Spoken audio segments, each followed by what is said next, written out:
गेल्या 8 ते 10 दिवसापासून घसा आणि सर्दीने एवढं जाम केलेलं आहे ना, की कोणतीच गोष्ट करायची इच्छा होत नाही. आता आम्ही ना इव्हिनिंगला थोड्याशा क्लिप्स घेतल्या होत्या आणि दिवसभरामध्ये नॉर्मल जे काही रुटीन आहे ते तर चालूच असतं आपलं. इथे ना स्वयंपाक वगैरे जास्त काही करायचं नव्हतं कारण दुपारचं जेवण भरपूर पडलेलं होतं. त्यासाठीच ना संध्याकाळी आम्ही ठरवलं की थोडंसं बाहेर जाऊ. बाहेर म्हणजे कुठे नाही हो, डी-मार्टला जायचं होतं. कारण गेल्या 2-3 दिवसाआधीच आहे ना आम्ही जो काही किराणा आणला होता त्यामध्ये मी एक लेगिन्स आणली होती आणि मला थोडंसं साईज इश्यू झाल्यामुळे ती मला रिटर्न करायची होती. त्यासाठीच ना तीर्थला नेत होतो आम्ही आणि ती अंशला माझ्या मम्मीकडे सोडलं होतं.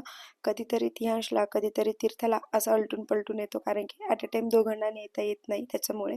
आणि दोघांना नेलं तरी ते खूप त्रास देतात आणि एकालाही दोघांमधून आम्हाला कोणालाच फ्री टाईम भेटत नाही.